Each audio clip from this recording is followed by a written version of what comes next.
Yo guys, welcome back to another Danmachi Memoria Freese video. Okay, so heads up, I am exhausted. So today may be a lower energy video than usual, but we're gonna get into this. We're gonna look at the banners. However, before I get into that, actually, I want to thank every single one of you that hit the like button on yesterday's video. Literally, I think that's the first time I've passed my like goal of 50 within the first like 12 hours of a video going up. That was fucking amazing. So if you did hit that like button or interact, thank you. I really appreciate that. And I hope you enjoyed the video. Same again today, 50 likes. That's all I try and aim for. Oh, I do need to, so only like 2 people got it right, but Ina is, in my opinion, the hottest looking character on these banners, and man, she's naughty. Anyway,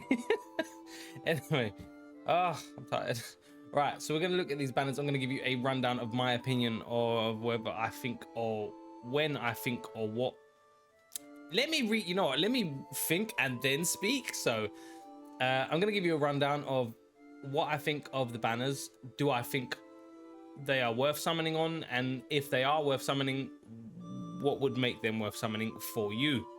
If you fit that criteria, maybe you want to consider summoning, maybe not. It's completely up to you. This is just my opinion, but I hope you enjoyed the video. Now let's get into it. Okay, so first things first, these are not time limited units, and that is something you need to consider, meaning you can accidentally pull them at any point from any ticket, from any banner, henceforth. Well, no, actually, when they do the banner update, then it'll be, I'm not sure if they're gonna include these in the update, but I kind of doubt it. But at some point, if you miss them now, you will get them, or can get them at some point by accident. And it's important, that's important because time limited units are obviously going to be more valuable. Time limited units are also, they tend to be stronger than non-time limited units. So very few non-time limited units that stand up against most time limited units. That's just something to keep in mind when deciding whether to summon or not. Right, let's get into it. I want to give a huge shout out to YOKO here. He does this every week. He sends me these slides that he makes up, and they look so clean. So YOKO, thanks, man. You will find the link to YOKO's YouTube in the description. I'm pretty sure he's still uploading. I don't get to watch YouTube that much nowadays, so I hope he is still uploading. The fucking game needs more content creators. Anyway, right, so we're looking at Nocturnal Elf Ryu, and growl, she looking nice. Anyway, right, so we went over the stats yesterday, but the stats are great. She is Aqua Killer. My question is, she is physical. I think this is like the first physical Ryu we're gonna have, which means they'll probably need to add a physical variant of her weapon. That is, that's something new, and I mean, I like the idea of it. It's just, you know, I don't think we have any physical Ryu, but I could be wrong. If we have a physical Ryu already, let me know in the comments, please. But the skills, this is what everyone's waiting for, really. So the SA is an ultra dark physical attack with ultra crit rate plus 60% skill damage for each self strength buff, and allies gain 100% dark damage for 2 turns. This is similar to what the Anniversary Bell does for water, which means they're going to be doing this for all elements, which means they're going to power creep basically all elements. This is something that doesn't currently exist in the game as a buff for Dark. Dark has been very ignored for the past fucking, what, 8 to 12 months, I think? With the exclusion of Epimetheus on the Anniversary banners, obviously, but then he's not, I wouldn't say that he's a well-rounded unit. I don't think you can take him everywhere. He's fucking amazing for Wargame. He's got me running slow anklets, I'll tell you that much. But Dark in itself needed some love, and I'm pretty sure everyone knew that we were just going to have to wait till Halloween. So skill 1 is a single target higher dark physical attack, ultra unguard rate, and 60% skill damage for every self strength buff, and self recovery of MP by 20%. It's weird having the single target attack on skill 1. It's usually skill 3, but I mean, I'm down. That means her skill 1 is actually going to do considerable single target damage. It is a high modifier, which means, you know, it's not going to do as much as if it was super, but ultra unguard rate seems kind of weird for a single target attack, although I'm not quite sure. Like, this is me, I'll hold my hands up here. I don't know how unguard rate affects in PvE rather than PvP. So if you are aware of how guard and unguard work in PvE versus PvP, can you let me know? Because this is the type of information that isn't actually that easy to come by, and it's kind of the reason I made the channel in the first place. So if I can help others find out, I'm good. Skill 2 is an AoE super dark physical attack, ultra uncounter rate, temporary strength boost, and self strength, agility, and dark damage plus 60% for 6 turns. That's a stupid long buff. Self recovery of 20% MP. I don't understand, like, actually I do. Her skill 3 is why she has MP recovery. Okay, and skill 3, finally, this is like a wargame defining skill in my opinion. Allies fast heal 10% HP and MP plus 10% heal for 2 turns, and adds 2 magic and 2 physical attack nullifications, which means if you bring her on your wargame team even at level 60 and use that skill, it means you, put it this way, you are safe. You are entirely safe until turn 2, which means if you have a team that will shred turn 2, fast, you know, a magic team that has fast attack skills but slow buffs, means you can buff turn 1 and use this to do all the damage in turn 2, which means turn 2 metas, well, maybe potentially even turn 3, but like turn 2 and 3 meta is probably now going to be a thing if, you know, people do not MLB her. But then even if they MLB her, she's still going to be a pain in the ass to deal with, and you're still going to get those nullifications. The skill in itself is just fucking broken, and it kind of feels like WFS have really power crept the entirety of Wargame now, which is kind of a pain in the ass to deal with, because that kind of makes her a necessity now. Like, if you're a Wargame player, she may be essential, which I don't like, considering we just had anniversary and everyone's pockets are pretty much dry. Elfie. Now, this is going to take me back. This took me back a little bit. Not it's going to take me back. It took me back a little bit looking at the artwork, because this Elfie looks beautiful as fuck. Like, she gorgeous, man. Like what? Like, last time we saw her, or last time we got an Elfie unit was, I'm pretty sure she came out with the Lafia Record Buster swimsuit unit. Maybe. I think it was around the same time, but she had like her robes on and shit. I did not see this coming. This, like, the sexiness just flying off of her right now is, it's like, it was a shock. It was a shock. Let me put it that way. So stats are good. Doesn't have what killer she is here, but then it is what it is. We can have a look at that, I guess. I'm gonna do it right. Passives. She doesn't have killer at all. Okay. It is what it is, I guess. So her SA, she is the Record Buster unit, by the way, guys. Her SA is a single target ultra dark magic attack with ultra crit rate and great temporary magic boost, magic resist, and dark resist minus 60% for 1 turn. Combo that with, I mean, I don't know. I don't think we have a 60% dark resistance debuff, if I'm not mistaken. If I am, and you do know that there is one in the game already, please let me know in the comments so that I'm not spreading misinformation. But 60% plus the 100%, you know, that's 160% damage increase just from her and Ryu overall, like in Record Buster. That would be fucking huge. Skill 1 is a single target, minus 40% strength, magic, dark resist for 4 turns. That is definitely a huge. I'm pretty sure we already, I think we had 35% for dark resist debuff before. I'm not sure if we had 40. Maybe we did, but I can't recall if we do. Skill 2 is a single target, fast, high, dark magic attack, high crit rate, and minus 40% magic resist for 3 turns, and self magic and dark attack damage for 3 turns as well by 70%. So again, she's another very, very self-sufficient Record Buster unit, just like the. You know what kills me? I don't like that we are basically forced to fawn over these anniversary units, and then immediately after they basically give us dark versions of the anniversary units with exactly the same buffs and debuff percentages as anniversary units. So it kind of makes the anniversary units a little bit more underwhelming, don't you think? Like, these are non-time limited units. They shouldn't be doing, like, she does exactly what Makoto does. In fact, she does skill 3. Okay, the only difference here is Makoto remove strength and magic buffs with her additional action. She just flat out removes it with the attack. Does she get additionals?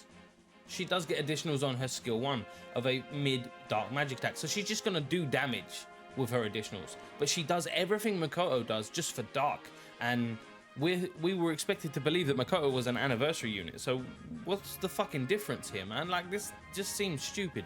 Sorry, a little bit of a rant there, but that's actually kind of annoying. Like, anniversary units are supposed to be special. And they've just proven immediately with the Ryu and Elfie that no, they're not. Like, they these do the same for fucking as anniversary, the Water Bell and now the Water Makoto. Like, it's just, oh mate. Okay, sorry about that. On a mission, Ina. Now, yes, this is my favorite artwork of all of the banners. I love how she looks. She's like, don't look at me, but look at me at the same time. And it's like, just forget I said it in that voice though, okay? Okay. Endurance is her highest stat. The thing is, I'm a little bit bummed out at what she does. I'm not a big fan of stall, you know? So fire, find out, wind, dark resist plus 20% and foes minus 20% crit and penetration rate. I'm not a big fan of these type of assists. I'm just not. I don't like stall teams anyway, but sometimes they are necessary. I would rather play a stall team than an ailment team, that's for sure. So daily reminder, if you run ailment in Wargame, you are scum. Okay, right. And then we're on to the second banner. This, you know what? I really like the Chigusa artwork. Like, honestly, the way it's such a different vibe for Chigusa, you know, and it come off really well. Like, it's really nice. The belly button area is very pleasant to look at. Let's be real. Degen all day, every day. Let's look at the banner. So, Chigusa, the love spell Chigusa. God, I was gonna say something real cringe, but I stopped myself. You're lucky and you're welcome. The stats are okay. She is Aqua Killer, so we confirm next familiar rush is Aqua or Aqua. Fucking words, am I right? Words. Skills are SA, AoE, Ultra, Dark Magic Attack, Ultra Penetration Rate, and Great Temporary Magic Boost, and minus 100% Poison Resist and Seal Resist. I'm gonna say it right now, like, the only time these SAs are really that valuable is if you're valuable is if you're fighting stall teams, because they're the only teams that are gonna let the fight last long enough for those ailment resistance debuffs to be prevalent, like to be important, sorry. Other than that, like, most fights are over with, you know, between turns 1 and 3. So the SA itself, while it probably will do good damage, the ailment resistance debuffs probably won't be that helpful. Skill 1 is a self-fast plus 50% magic, guard, counter, and dark attack for 3 turns. For Wargame, that is a fucking stupid buff, and she's going to be crazy strong just because of that. There's a reason it costs 92 MP, and adds 3 additional actions of AoE low dark magic attack. And if HP is greater than 10%, she has a KO resist, just like the previous Ardi. So she's going to be mad strong. She's going to guard a fuck ton. She's going to counter a fuck ton, and it's going to take at least 2 hits to kill her, which, given how many units have additionals, it shouldn't be too hard to get around the KO resist, I guess, but you would have to do like a chunk of damage with those 2 hits. Skill 2 is an AoE fast mid dark magic attack, ultra unguard rate, and temporary magic boost. Heal 30% of damage done, and minus 30% poison resist and seal resist. See, this run alongside Epimetheus is definitely worth, just because of the seal resistance debuff in itself. Like, so you won't get that until the second turn because it's applied on Epimetheus's additional actions. But if you have anyone else that applies seal, that, or even poison, that'll probably be helpful. But to be fair, poison isn't that big of a deal, I don't think. And then skill 3 is a single target dark super magic attack, temporary great magic boost, ultra penetration rate. Anything significant in counters are dark. She has a 60%, I can speak, I promise. She has a 60% chance to seal the enemy with a counter. That's kind of fucking busted. I didn't see that yesterday, and I'm seeing it today. That's fucked up. She's pretty strong. She's gonna, I mean, It's just going to be, I'm telling you right now, Wargame is just going to be ailment teams in a couple months time, I think. I mean, it's getting there now. Okay. Plus 40% guard effectiveness. I like that, which means she's going to be a little bit harder to kill. And then she's going to seal you when she counters. That's fucking bullshit. Moving on to the Midnight Virtue Alicia, the mummy of the banner.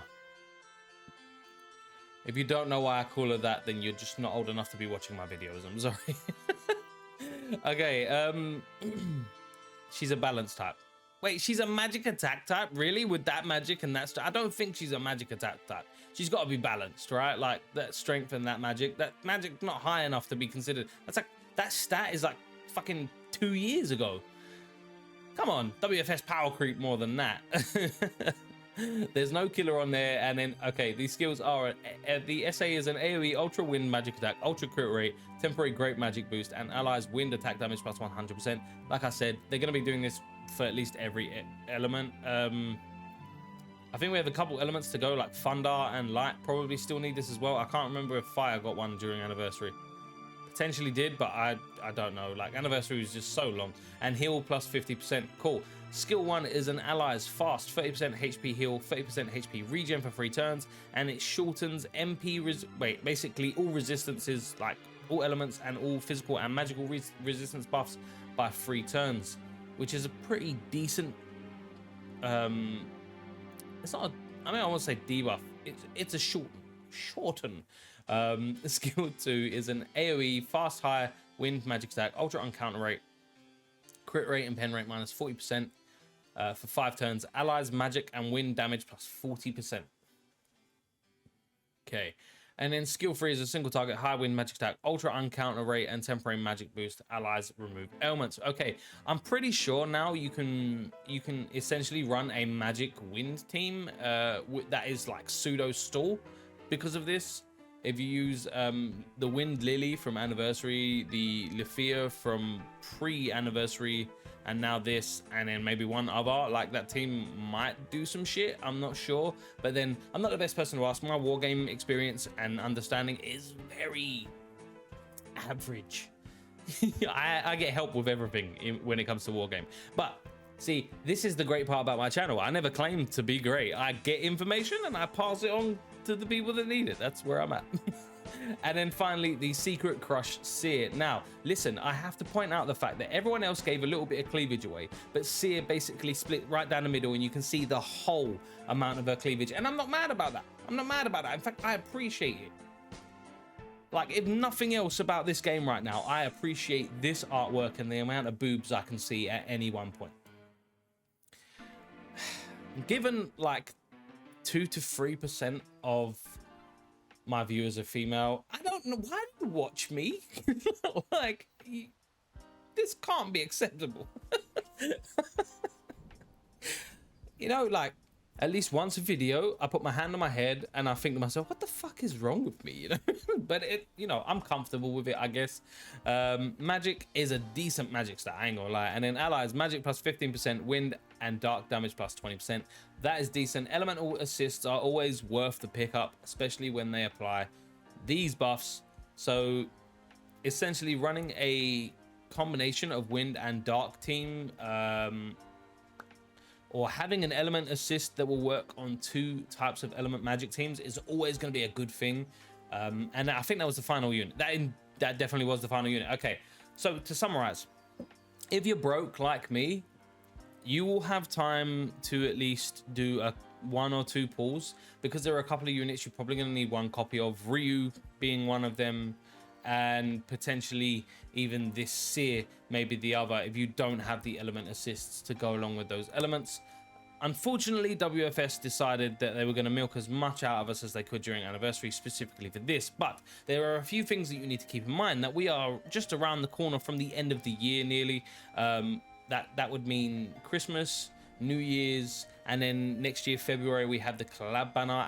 And I know what you're thinking, that's February, that's a while away, but the thing is, as a free-to-play player, you need to think that far ahead. Like, you need to save all your gnome tickets, you need to save all your prison bonds and shit, for when a really broken unit comes along. And to be fair, like, while these guys are strong and maybe meta defining currently, they're not time limited, and I kind of,